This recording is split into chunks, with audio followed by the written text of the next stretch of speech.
Tepuk tangan di atas kepala saudara. Berikan kemuliaan bagi Tuhan kita. Sama-sama tundukkan kepalamu, kita bersatu di dalam doa. Bapa yang baik, Bapa yang kami sembah di dalam nama Tuhan kami Yesus Kristus.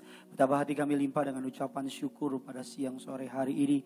Kami berkumpul merayakan kebangkitan Tuhan Yesus dari kematian. Kebangkitan-Mu memberi jaminan atas pengharapan kami. Kebangkitan-Mu mengadakan perjanjian yang kekal. Bahkan kebangkitan-Mu membuka jalan bagi hidup kami. Kami percaya kalau yang paling ditakuti manusia, maut telah dikalahkan. Tidak ada lagi yang perlu kami takuti. Yesus telah bangkit. Yesus telah membawa kemenangan bagi setiap kami. Urapi hamba-Mu, setiap lidah bibir perkataannya dikuasai dari surga. Lidah kata kalimat Tuhan yang atur. Setiap kata kalimat yang keluar, nama Yesus yang dipermuliakan. Segala kuasa kegelapan, roh iblis, roh setan, roh intimidasi, roh perbudakan, kami patahkan, hancurkan kuasanya. Allah Roh Kudus, Engkau disambut di tengah-tengah kami. Berbicaralah atas setiap kami. Jaringan yang kami pakai, Tuhan yang sucikan, Tuhan yang kuduskan. Di dalam nama Tuhan kami Yesus Kristus. Setiap kita yang siap diberkati kebenaran firman Tuhan, Tiberias Gading Nias, sama-sama dengan bangga kita katakan amin. Kita kasih tepuk tangan yang luar biasa bagi Tuhan kita. Silakan duduk kembali saudara. Haleluya, puji Tuhan. Terima kasih kepada Tuhan Yesus Kristus atas kepercayaannya. Saya boleh melayani saudara pada siang hari ini. Terima kasih kepada yang terkasih Bapak Gembala Sidang Gereja Tiberias Indonesia, Bapak Pendeta Dr. Yesaya Pariaji, Ibu Pendeta Darniati Pariaji atas kepercayaannya saya melayani tempat ini. Terima kasih pada sidang jemaat Tuhan dan terima kasih yang terhormat Bapak Dharma Panggilan, selamat datang di tempat ini. Tuhan Yesus berkati Bapak. Terimalah salam dari mimbar ini. Shalom Tiberias. Masih bisa lebih semangat lagi. Shalom Tiberias. Apa kabar semuanya saudara? Tuhan Yesus itu baik. Amin.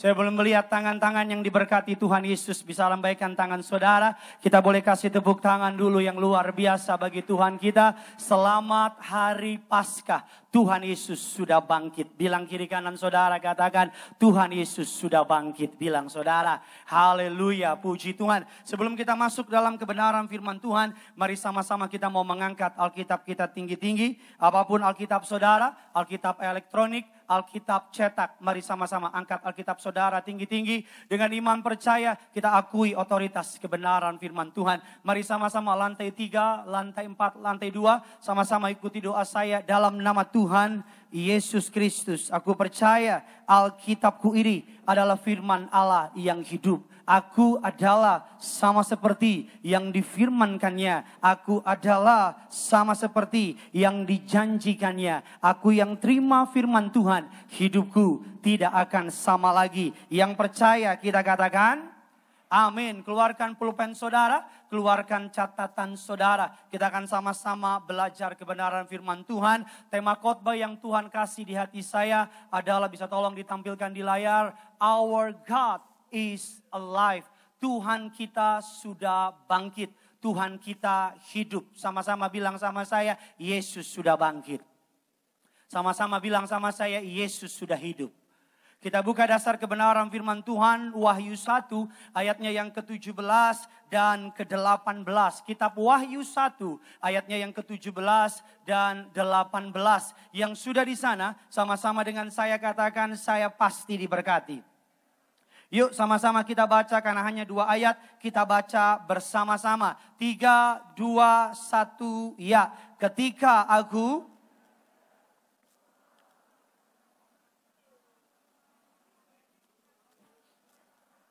di atasku lalu berkata apa? Jangan takut, aku adalah yang awal dan yang akhir. 18 sama-sama. Dan yang hidup, aku telah mati, namun lihatlah, aku hidup sampai selama-lamanya. Aku memegang segala kunci maut dan kerajaan maut. Alkitab mengatakan, penulis kitab Wahyu, Rasul Yohanes mengatakan dia bertemu dengan Alfa dan Omega, Khalik langit dan bumi. Alkitab katakan dia tersungkur di hadapan yang maha suci dan maha kudus itu dalam keadaan ketakutan. Alkitab katakan dia meletakkan tangan kanannya. Kalimat pertama yang diucapkan oleh Tuhan kita Yesus Kristus adalah jangan takut. Bilang kiri kanan saudara, kamu jangan takut. Amin saudara. Jangan takut, Alkitab katakan, tolong tampilkan ayatnya. Dikatakan demikian, aku adalah yang awal, yang akhir, dan yang hidup. Aku telah mati, namun lihatlah, aku hidup sampai selama-lamanya. Kalau ada kepercayaan yang namanya mengalahkan maut, namanya kekristenan, katakan amin. Para pendiri agama memiliki tanggal lahir, memiliki tanggal kematian, tapi hanya Yesus yang memiliki tanggal kebangkitan, katakan amin. Hanya Yesus yang mengalahkan maut, katakan amin. Alkitab katakan saudara, kalau ada banyak orang mempertanyakan tentang kebangkitan Tuhan Yesus, Yesus sendiri telah menubuatkan tentang kematiannya. Injil Lukas 18 ayatnya yang ke-31 dan ayatnya yang ke-33. Kita baca bergantian. Yesus memanggil ke-12 muridnya. Lalu berkata kepada mereka, sekarang kita pergi ke Yerusalem. Dan segala sesuatu yang telah ditulis oleh para nabi mengenai anak manusia akan digenapi. 32 saudara.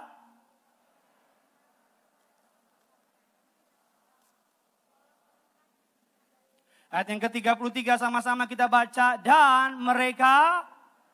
Dan membunuh dia pada hari yang ketiga ia akan bangkit. Ada jemaat tadi WA saya, dia bilang, Pak Pendeta telah berpulang ke rumah Tuhan. Yesus bin Kristus katanya. Mati hari Jumat tidak usah dikunjungi, hari Minggu sudah bangkit. Saya jawab sedap, mantap saudara. Dikatakan saudara sedikit mengenai sejarah. Sekarang sedikitnya 2,3 miliar orang di dunia sedikitnya. Minimal telah menjadi pengikut Kristus.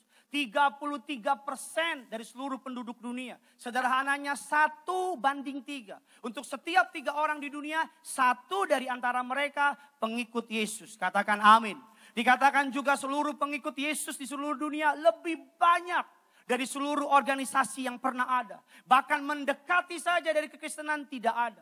Bahkan yang menarik saudara, China, Eropa digabungkan masih dikalahkan dengan pengikut Kristus. Bahkan yang menarik saudara, 3,5 tahun Yesus melayani di muka bumi dengan 12 rasul. Tetapi sampai hari ini kekristenan tetap bangkit berdiri. Katakan amin.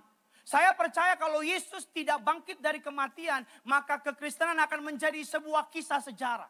Saya percaya kalau Yesus dikalahkan maut, maka kekristenan tidak akan menjadi sampai hari ini.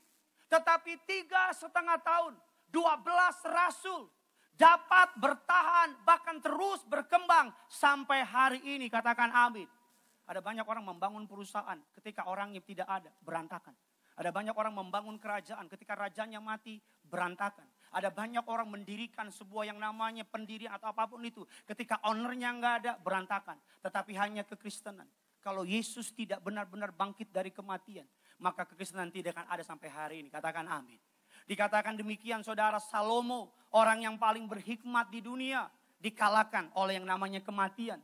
Kepandaiannya tidak dapat menyelamatkan dia dari kematian. Simpson, bukan Samson ya. Kalau Samson tuh, aku yang lemah tanpamu. Samson itu. Simpson orang yang dalam segala kegagahannya. Alkitab mencatat sekali ambil tulang kering, pukul orang Filistin, ratusan mati. Simpson dalam segala kegagahannya dikalahkan oleh kematian. Bahkan orang yang paling tua di dunia yang pernah hidup, Metusala. Orang yang paling lama hidup di dunia 969 tahun. Tetap harus menghadapi kematian. Hanya Yesus yang mengalahkan kematian. Hanya Yesus yang bangkit dari kematian. Kasih kemuliaan buat Tuhan kita.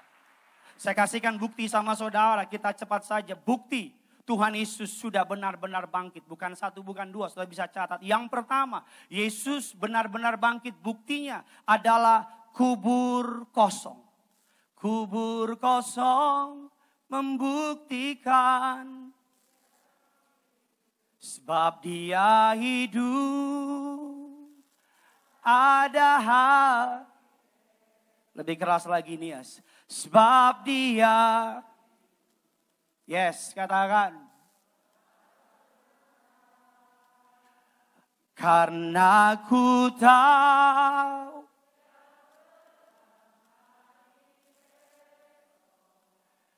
hidup jadi kubur kosong. Kalau orang mungkin bilang, ya Pak Pendeta mungkin aja disembunyiin sama orang Romawi mayatnya supaya nggak ada kerusuhan.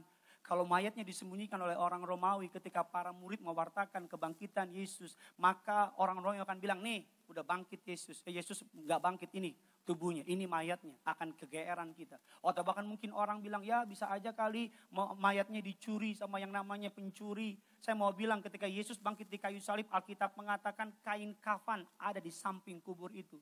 Saya tidak pernah ketika Lazarus bangkit dari yang namanya kematian, Alkitab mencatat badannya masih dengan kain kafan. Tapi ketika Yesus bangkit dari kematian, kalau ada maling curi mayat Yesus, ngapain susah-susah copotin kafan satu-satu? Yang saya tahu maling kalau pengen mencuri buru-buru keluar. Nggak pernah ada maling mencuri, ngopi dulu, bikin Indomie dulu, update status lagi maling nih. Terus temannya bilang, di mana bro? Jadi kalau ada orang yang bilang Yesus mayatnya dicuri, kubur kosong membuktikan. Atau mungkin ada orang bilang, ya bisa aja kali para murid-murid salah kuburan. Memang ini tanah kusir. Blok di mana Yesus? Yesus dikubur oleh kuburan yang namanya Yusuf Arimatea. Yusuf dikubur di tengah-tengah pusat kota. Dikatakan dijaga oleh pasukan Romawi, the most elite squad pada masanya. Pasukan terkuat pada masanya. Dan tidak ada yang bisa mencuri mayat Yesus. Bukti yang kedua, Yesus benar-benar bangkit. Biar saudara gak lagi digoyahkan iman saudara. Yang kedua dikatakan penampakan Yesus. Selama 40 day, 40 hari, Yesus kemana-mana. Dia ke Gading Nias, Tiberias Center, Gading Marina, Dom Kelapa Gading, BCP, cabang Tiberias.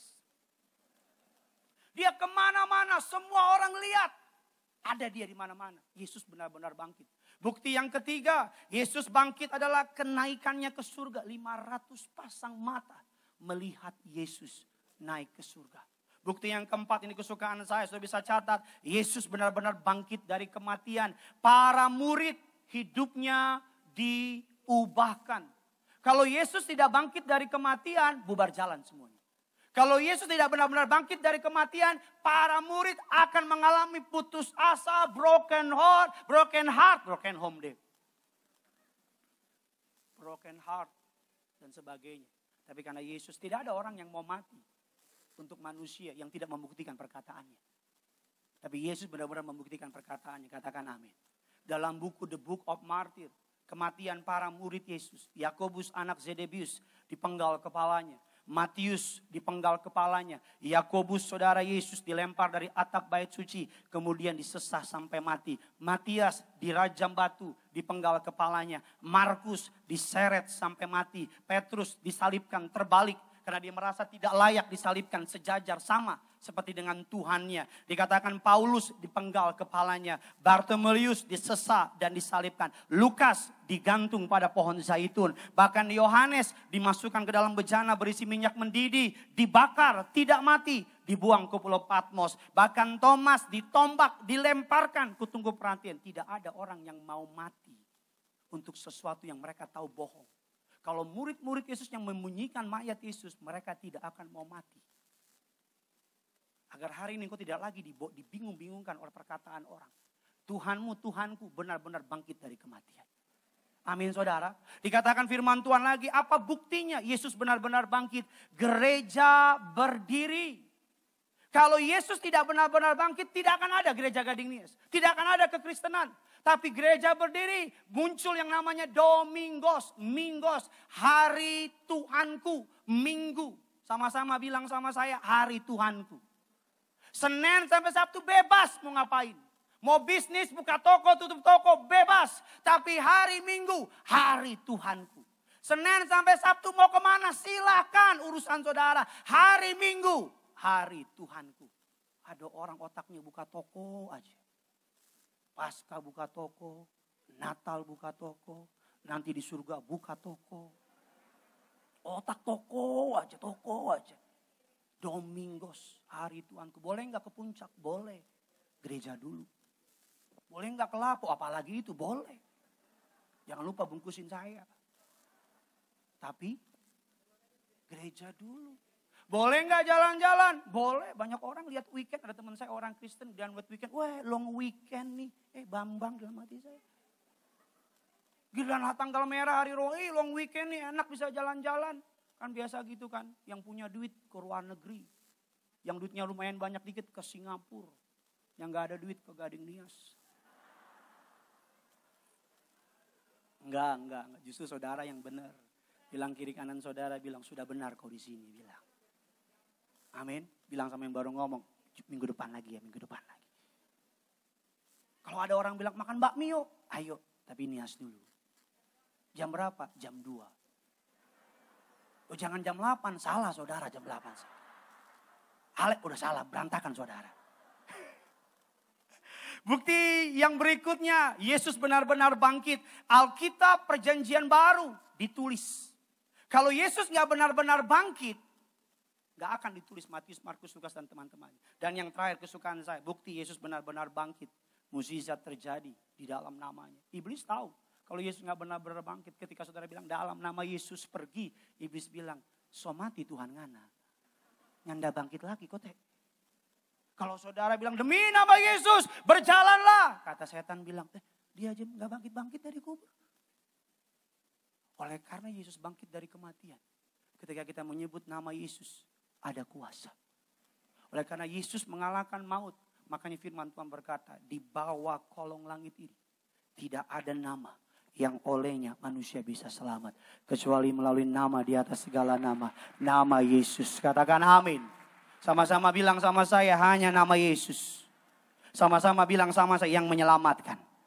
Amin saudara. Kita masuk dalam inti khotbah saya. Apa keuntungan dari kebangkitan Tuhan Yesus? Saudara siap diberkati?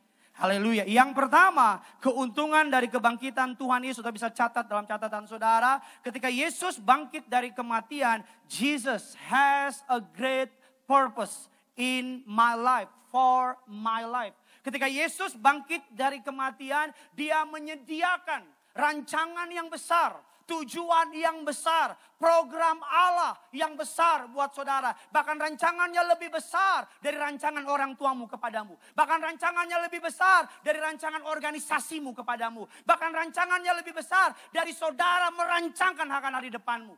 Ketika Yesus mati di kayu salib, yang paling ditakuti manusia, kematian have no power, gak lagi punya kuasa. Saudara dan saya punya purpose yang baru, punya tujuan yang baru. Punya panggilan yang baru. Saudara saya mau bilang hidup tidak sekedar cuman bangun pagi, pakai pakaian kantor, naik berjalan pergi di kantor, kerjain pekerjaan kantor sampai di rumah tidur, besok bangun pagi lagi pergi ke kantor, kerjain pekerjaan kantor, akhir bulan dapat gaji, kerjain dapat gaji bayar cicilan, tidur lagi, bangun pagi kerjain kantor dan sebagainya. Itu bukan rancangan Tuhan bagimu. Tuhan rancangan jauh lebih besar daripada itu. Kalau saudara hidup bukan sekedar hidup. Ada banyak orang Kristen zombie. Dalamnya mati. Tapi luarnya kelihatan hidup. Cuman menjadi disetting, diprogram. Cuman mengikuti kemauan komunitas. Padahal tanpa dia tahu ada great purpose. Ada rancangan Allah yang besar dalam kehidupan saudara. Saudara bukan cuma sekedar bangun pagi pergi ke kantor. Dapat gaji bayar cicilan. Dan begitu seterusnya. Sampai tua, sampai mati. Saya banyak ketemu orang-orang hebat, orang-orang luar biasa. Secara kekayaan, kaya banget. 8 tikungan, 9 turunan, 10 putar balik. Kaya banget. Ketika ketemu sama Pak Pariaji, apa yang dia bisa bilang? Empty. Hampa. Kosong. Sampai engkau mengenal Yesus. Sampai engkau punya hubungan yang dalam sama Yesus. Selamanya hatimu akan kosong. Sampai engkau dekat sama Yesus. Sampai engkau punya hubungan deeper relationship sama Tuhan. Selamanya hatimu akan kosong. Buku yang paling laku di dunia apa? Buku menemukan tujuan hidup. Buku yang paling laku di dunia apa? Self motivation. Oh paling laku. Bahkan ada banyak anak Tuhan. Tanpa mereka sadari mereka bukan pakai cara Tuhan untuk untuk menemukan tujuan Tuhan dalam hidupnya. Tapi dia pakai cara dunia untuk menemukan. Cara dunia apa? Nebak-nebak. Cara dunia apa? Niru orang lain. Bahkan yang paling sering ditiru oleh orang Kristen, kelihatannya rohani. Untuk menemui panggilan hidup, apa istilahnya? Look down inside you.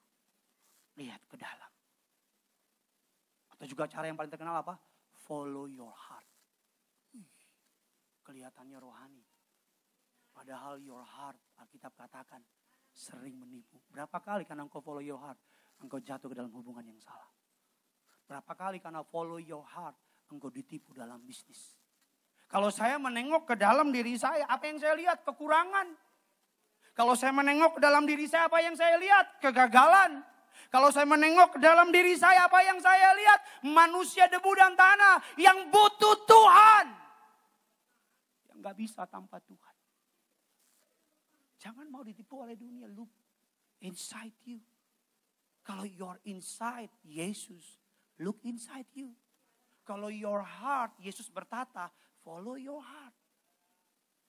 Bukankah paling gampang untuk mengetahui tujuan dalam hidup kita? Adalah paling gampang apa? Kita buka dasar kebenaran firman Tuhan. Yuk sama-sama kita baca 2 Korintus 5. Ayatnya yang ke-15. Tiberias, Gadinias dan di rumah sama-sama. 3, 2, 1, iya. Stop saudara, baca lebih keras lagi. 1, 2, 3, ya. Dan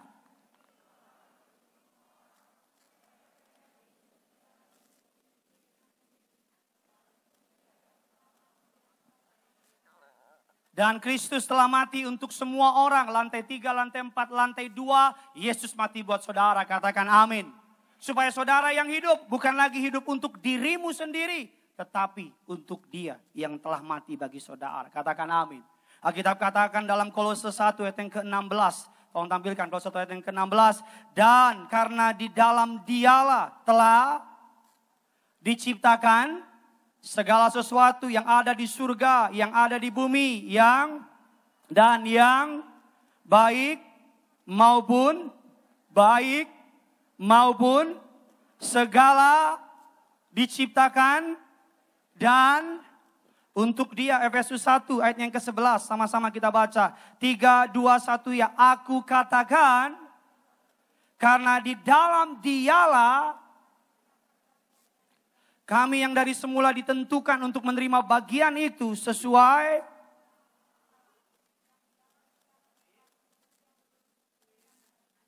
Lalu pertanyaannya Pak Pendeta, bagaimana saya bisa tahu apa tujuannya Paskah dengan menemui panggilan hidup saya? Sampai saudara menemui panggilan saudara di dalam Tuhan, maka sampai itu saudara gak akan pernah puas sama hidup saudara. Kekayaan gak akan dapat mengisi ruang kosong dalam hati saudara. Bagaimana cara mengetahui panggilan dalam hidup saya? Gak lain gak bukan. Kalau saudara pengen tahu tujuan dari HP ini, saudara tanya sama penciptanya.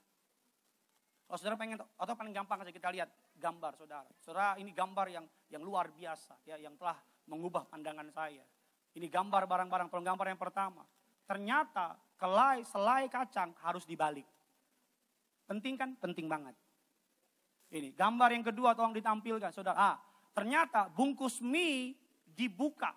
Kita selama ini nggak tahu dari mana? Karena penciptanya yang kasih tahu. Ternyata saya bikin begini supaya bisa dibuka. Paham maksud saya? Berikutnya lagi tolong ditampilkan. Nah ini sumpit. Yang makan pakai tangan nggak ngerti. Sumpit ternyata ujungnya dipatahin. Biar saudara taruh di situ. Supaya sumpit saudara taruh di situ. Nggak kotor. Dan gambar berikutnya. Ini saudara. Ini nubuatan paling terbesar. Ternyata panci. Panci saudara. Bolongnya itu tengah-tengah. Bukan tanpa sebab. Untuk menaruh. Saya nggak tahu apa namanya itu. Taruh di situ. Gambar yang minuman tolong tampilkan terakhir. Tahu minuman? Minuman soft drink? Yang di McD, KFC tahu? Gak pernah ke situ? Gak pernah? Yang ada tutupnya, Shalom? Jawab dong, jawab halo Shalom. Ya, gambar ya, yang gini tutup gitu. Ternyata itu tutupan punya maksud yang besar. Apa maksudnya? Supaya taruh di bawah. Jadi airnya nggak kemana-mana. Ada yang di situ gitu. Ada yang begini. My God. Ada banyak orang yang dia bertindak tidak sesuai dengan sebenarnya yang Tuhan siapin. Dia bergerak tidak sesuai dengan apa yang Tuhan programin. Dia mengikuti apa yang selama ini komunitas koran berita taruh. Dia gak ikuti. Untuk tahu bagaimana caranya, tanya penciptanya. Untuk tahu HP ini gimana cara, tanya penciptanya. Pencipta yang paling tahu. Dan cara kedua untuk tahu apa? Baca buku panduannya. Semua ada di buku panduan. Kalau saudara pengen tahu hidupmu, tanya Tuhanmu. Baca buku panduanmu Alkitab. Amin. Tanya Tuhanmu. Apa maksud Tuhan ciptakan saya di muka bumi? Apa tujuan Tuhan dalam hidup ini? Dengan harta yang aku miliki, what should I do? Dengan jabatan yang aku punya, apa yang harus aku perbuat? Masih bingung? Ada buku manual. Jangan lagi kau lihat ramalan bintang. Sio-sio. Sio mama Aduh kasihan. Baca Alkitab. Katakan amin. Sebuah kisah yang menarik. Queen Victoria. Ibunda dari Queen Elizabeth. Suatu hari dia mendengar sebuah khotbah tentang second coming. Kedatangan Tuhan yang kedua kali. Di tengah-tengah beres khotbah, Queen Victoria ngomong sama tamu undangan. Perkataan ini memberkati saya. Dia bilang demikian. Saya berharap Yesus yang akan datang kedua kali itu akan datang ketika aku masih menjadi Ratu Inggris. Ditanya oleh pasukan, ditanya oleh pengawalnya. Kenapa demikian Ratu? Apa jawab Ratu Queen Victoria? Katakan demikian. Ketika Yesus datang, saya berharap saya masih menjadi ratu. Agar ketika Yesus datang kedua kali dalam kemuliaannya, saya akan melemparkan mahkota kemuliaan saya. Saya letakkan di bawah kaki Yesus. Karena hanya dia yang layak terima pujian. Kekal sampai selama-lamanya. Tidak ada yang layak terima pujian. Hanya Yesus yang layak terima pujian. Raja Louis ke-9 ketika Konstantinopel mengalami kebangkrutan. Yang namanya relikul, salib, mahkota duri yang dipakai Yesus, dipercaya yang sekarang ada di Notre Dame, saudara, Notre Dame atau Notre Dame. Nah, mahkota duri itu saudara dibeli atau diambil oleh kerajaan Perancis. Ketika relikul itu, mahkota duri itu sampai ke kota Paris. Ketika Raja Louis ke-9 mendengar kisah ini, dia cabut mahkotanya, dia buka baju kemuliaannya, dia copot kakinya, dia jalan berlutut mendekati mahkota duri itu. Pengawalnya bilang di depan para rakyatnya. Pengawalnya bilang, kamu raja, kamu Tuhan, jangan rendahkan dirimu, jangan mempermalukan dirimu. Apa jawab Raja Louis ke-9? Di hadapan mahkota duri itu, hanya satu raja. Raja di atas segala raja. Namanya Yesus. Tidak ada yang lain. Ayo. Makanya setiap kali kita berhasil, kita, kamu bagus ya gini-gini. Apa jawaban kita? Puji Tuhan. Ketika saudara berhasil, apa jawaban kita? Puji Tuhan. Puji Tuhan. Apa jawaban? Puji Tuhan. Bersama dengan kita, Bapak Dharma Pongregun, Komisaris Jenderal, anak Tuhan. Hadir di tempat ini. Dengan rendah hati kita kasih kemuliaan dulu, tepuk tangan buat Tuhan. Saya mau bilang, ayo rendahkan dirimu di hadapan Tuhan. Watchman Nee mengatakan demikian. Kisah lama kita berakhir dengan salib. Kisah baru kita dimulai dengan kebangkitan. Kalau istilah Pertamina, dimulai dari semua kebusukanmu, kejahatanmu, kegagalanmu di masa lalu sudah dipaku di kayu salib. Katakan amin. Mulai dalam kebangkitan bersama dengan Tuhan. Kasih kemuliaan buat Tuhan kita.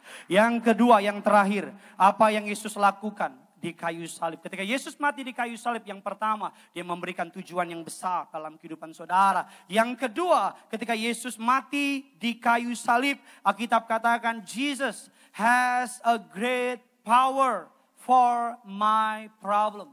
Yesus mati di kayu salib, dia memberikan kuasa yang besar untuk menyelesaikan masalah saudara. Yang membangkitkan Yesus dari antara orang mati, kuasa yang membangkitkan Yesus dari antara orang mati. Hari ini kuasa yang sama bisa saudara nikmati, katakan amin. Kuasa yang mengalahkan maut, hari ini saudara bisa nikmati, katakan amin. Bahkan izinkan saya bertanya secara personal sama saudara, apa yang sudah mati dalam hidupmu? Atau bahkan saya ubah pertanyaan saya, apa yang pengen saudara bangkitkan pada hari ini? Atau bahkan mungkin ekonomimu sudah mati. Atau bahkan mungkin kesehatanmu sudah mati. Atau bahkan mungkin rumah tangga saudara gak mau bercerai karena malu. Tetapi udah gak saling cinta lagi. Atau bahkan mungkin saudara udah gak punya lagi motivasi untuk hidup. Saudara cuma menjalankan hidup semata-mata. Ya hidup segan, mati tak mau. Kuasa yang membangkitkan Yesus dari antara orang mati. Kuasa yang sama saudara bisa miliki hari ini. Katakan amin. Kuasa yang mengalahkan maut yang paling ditakuti manusia. Kuasa yang sama ada di tengah-tengah saudara. Setiap kali saudara mengangkat darah Yesus. Setiap kali saudara mengangkat tubuh Kristus. Setiap kali saudara mengurapi dirimu dengan minyak urapan. Saudara dan saya sedang meraih kuasa kebangkitan itu. Allah sanggup bangkitkan ekonomimu, katakan amin. Allah bisa bangkitkan usahamu, katakan amin. Allah bisa bangkitkan karirmu, katakan amin. Allah bisa bangkitkan ekonomi, kesehatan, rumah tangga saudara, katakan amin. Alkitab katakan demikian, saudara. Kita buka satu ayat, Matius 28. Ayatnya yang kedua. Yuk sama-sama kita baca. 3, 2, 1, ya.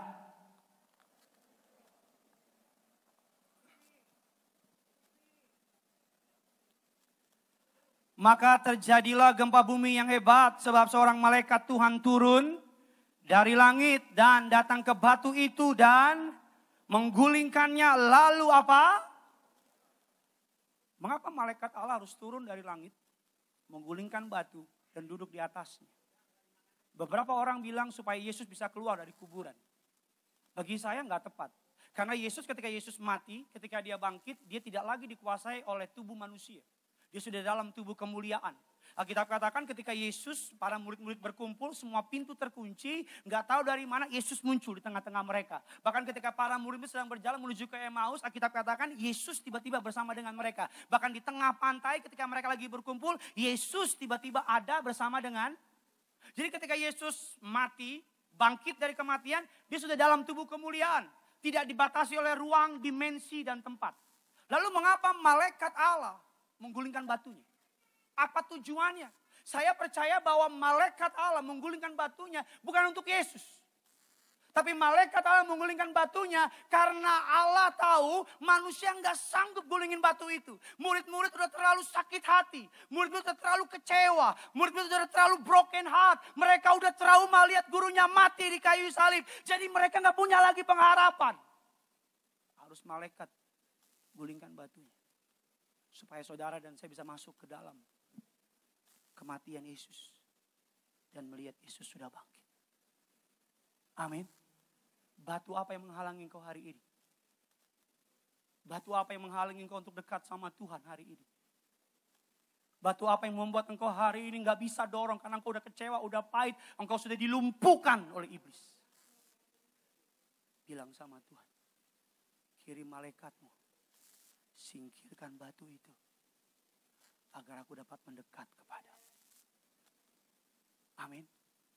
Alkitab katakan, Maria lihat batu itu. Maria gak masuk. Yohanes Alkitab bilang hanya menengok. Petrus yang masuk ke dalam. Dia lihat Yesus bangkit. Ikut Tuhan gak bisa kayak Maria. Di luar. Lihat dari jauh. Ikut Tuhan gak bisa kayak Yohanes. Cuma nengok. Jangan jadi Kristen penonton. Ikut Tuhan. Harus kayak Petrus. Masuk ke dalam. Lawan ketakutan. Lawan kekhawatiran. Masuk lihat. Yesusmu tidak mati. Yesusmu bangkit. Mengalahkan maut. Menang atas ketakutan. Amin. Ketika Yesus naik ke perahunya Petrus. Imam musik boleh maju ke depan. Ketika Yesus naik ke perahu Petrus. Apa jawab Yesus kepada Petrus? Tolakkan perahumu ke tengah. Mengapa demikian? Karena Yesus tahu. Ini bicara mengenai kedalaman. Dangkal, ikut Tuhan gak bisa dangkal. Ikut Tuhan gak bisa punya pengertian yang sederhana. Jangan jadi Kristen karena papamu Kristen. Jangan jadi orang percaya karena KTP-mu percaya. Jangan ke gereja cuman karena gak enak harus ke gereja. Yesus bilang sama Petrus, tolakkan perahumu ke tengah. Di tengah baru Yesus bilang sama Petrus, tebarkan jala di sebelah kanan. Sekali ditebar jala. 153, Ani Elohim. Aku adalah Tuhan. Di Tiberias ditebar jalanya. Kita percaya Tiberias, hal itu tersebut menyatakan bahwa Tuhan berkenan sama pelayanan Tiberias. Ditebar jala itu, Ani Elohim, aku adalah Tuhan. Ikut Tuhan, kalau dangkal, kecewa, ikut Tuhan. Kalau cuman permukaan, kecewa. Tapi Tuhan menginginkan kedalaman dengan engkau. Tuhan menginginkan hubungan deeper relationship sama saudara. Ada banyak orang Kristen gak buat dosa sih. Tapi gak punya hubungan sama Tuhan. Sama seperti suami istri, gak selingkuh sih. Tapi gak pernah ngobrol sama suaminya. Gak pernah punya fellowship sama suaminya. Apa namanya itu? Ada banyak anak Tuhan gak aneh-aneh sih. Jujur, hidup benar. Tapi gak pernah datang sama Tuhan. Gak pernah berdoa, gak pernah ngobrol. Apa namanya? Sama seperti rumah tangga, gak selingkuh sih. Bulanan kasih sih. Tapi pulang ke rumah gak pernah ngobrol. Suami ngadep ke timur, istri ngadep ke barat. Anak-anak di tengah menyanyi sejauh timur dari barat. Have no relationship. Biar pasca ini, saudara dan saya, kalau istilah Pertamina, dimulai dari nol. Amin. Kisah lama saudara berakhir di salib. Kejahatanmu, pengkhianatanmu at the cross, dipaku. Dia menerima salib itu. Agar ketika dia bangkit, kisah yang baru sudah datang. Engkau ciptaan yang baru, yang lama sudah berlalu. Sesungguhnya yang baru sudah datang. Kita tutup Alkitab kita. Kemuliaan bagi nama Yesus. Kita kasih tepuk tangan di atas kepala saudara. Haleluya. Sama-sama kita bangkit berdiri. Pegang tangan suamimu. Pegang tangan istrimu. Pegang tangan anak-anak saudara. Engkau datang sendiri. Taruh tangan kirimu di dada. Angkat tangan kananmu di hadapan Tuhan. Sejenak berterima kasih sama Tuhan. Tuhan sudah bangkit. Sebanyak berterima kasih Tuhan telah mengalahkan maut.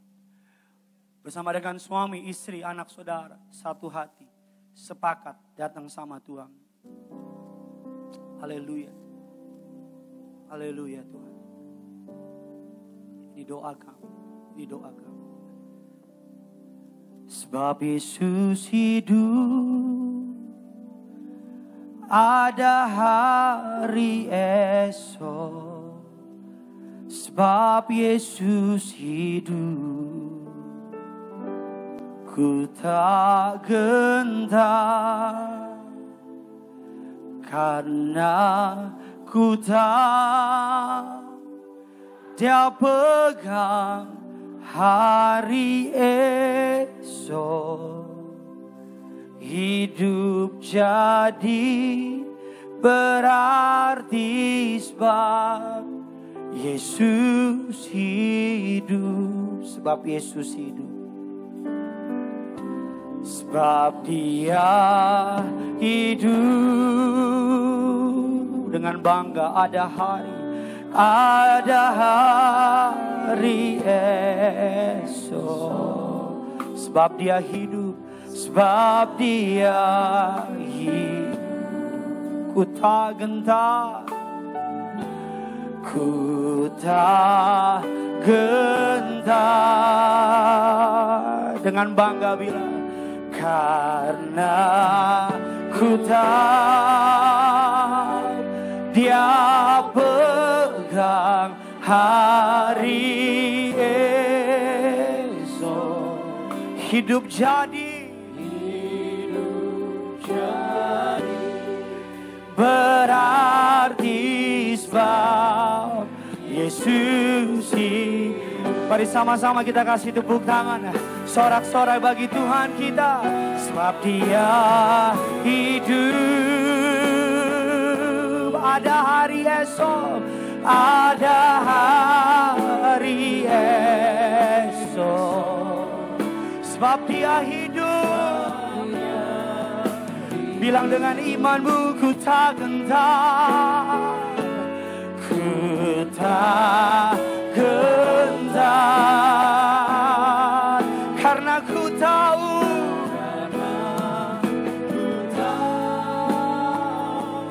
Dia pegang hari esok.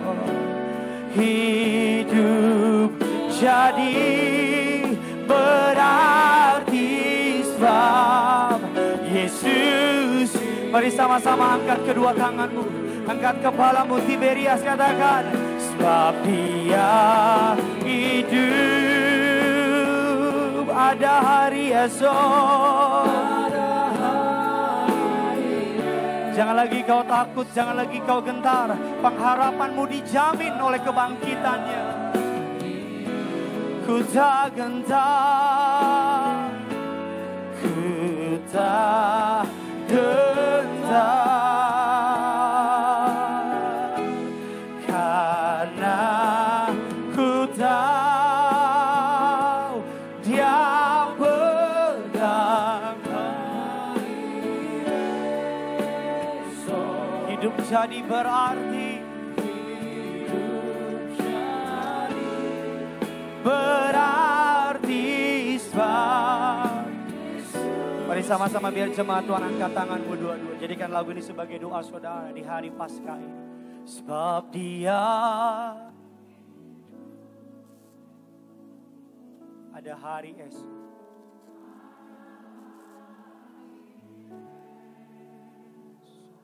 Di hari Paskah ini bila sebab Dia, jangan lagi kau takut, jangan lagi kau gentar.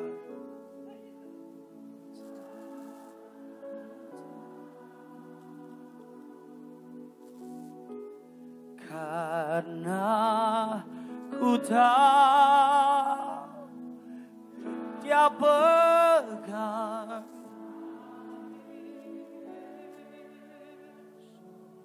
hidup jadi berarti.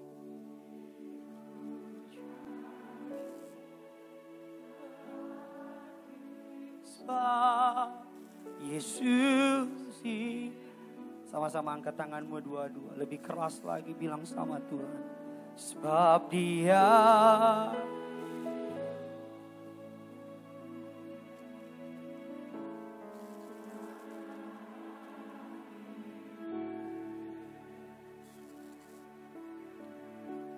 sebab Dia, kami enggak gentar Tuhan.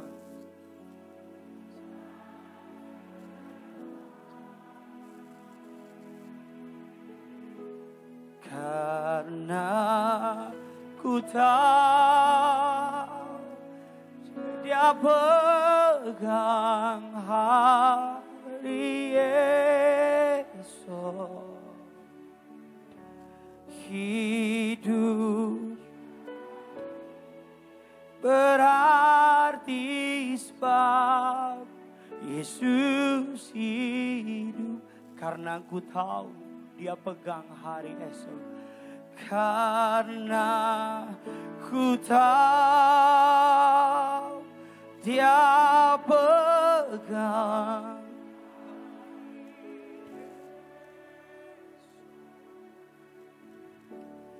hidup jadi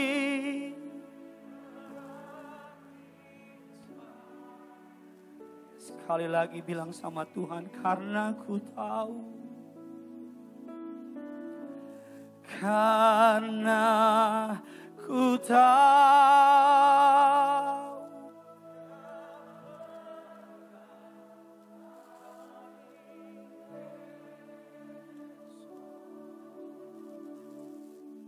hidup berarti sebab Yesus hidup.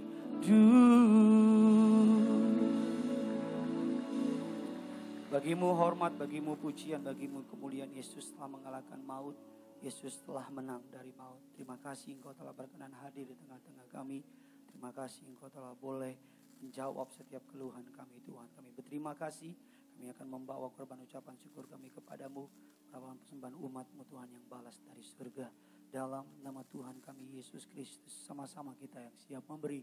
Kita katakan amin. Selamat memberi. Tuhan Yesus memberkati.